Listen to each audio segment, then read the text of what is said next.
Durante o reinado de Davi, houve uma fome que durou 3 anos.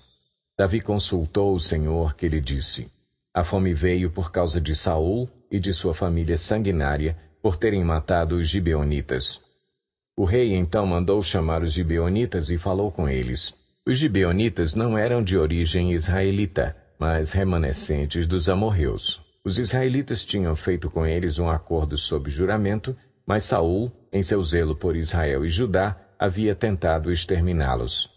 Davi perguntou aos gibeonitas: Que posso fazer por vocês? Como posso reparar o que foi feito para que abençoem a herança do Senhor? Os gibeonitas responderam: Não exigimos de Saul ou de sua família prata ou ouro, nem queremos matar ninguém em Israel. Davi perguntou: O que querem que eu faça por vocês? E eles responderam: Quanto ao homem que quase nos exterminou e que pretendia destruir-nos para que não tivéssemos lugar em Israel, que 7 descendentes dele sejam executados perante o Senhor, em Gibeá de Saul, no monte do Senhor. Eu os entregarei a vocês, disse o rei. O rei poupou Mefibosete, filho de Jonatas e neto de Saul, por causa do juramento feito perante o Senhor, entre Davi e Jonatas, filho de Saul.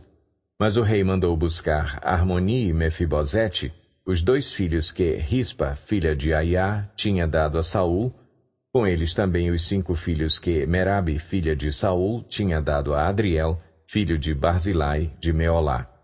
Ele os entregou aos gibeonitas, que os executaram no monte perante o Senhor. Os 7 foram mortos ao mesmo tempo, nos primeiros dias da colheita de cevada. Então Rispa, filha de Aiá, pegou um pano de saco e o estendeu para si sobre uma rocha.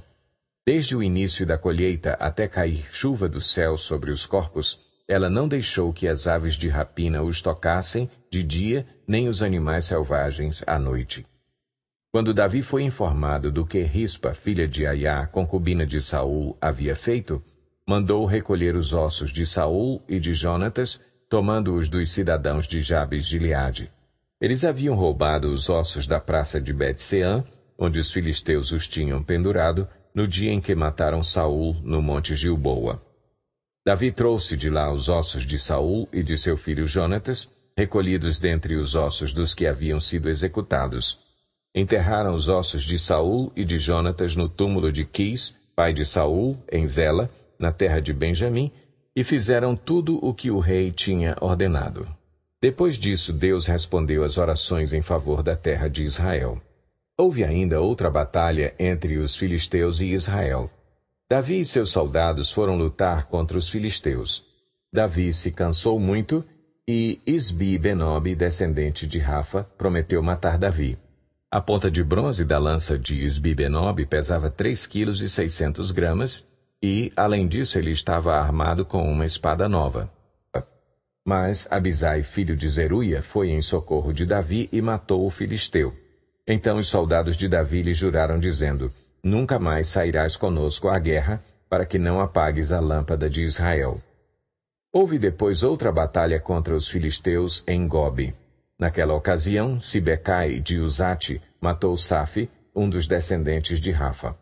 Noutra batalha contra os filisteus em Gobe, Elanã, filho de Jaare-Oregim, de Belém, matou Golias de Gate, que possuía uma lança cuja haste parecia uma lançadeira de tecelão. Noutra batalha, em Gate, havia um homem de grande estatura que tinha 6 dedos em cada mão e 6 dedos em cada pé, 24 dedos ao todo. Ele também era descendente de Rafa e desafiou Israel, mas Jonatas, filho de Simeia, irmão de Davi, o matou. Esses 4 eram descendentes de Rafa em Gate e foram mortos por Davi e seus soldados.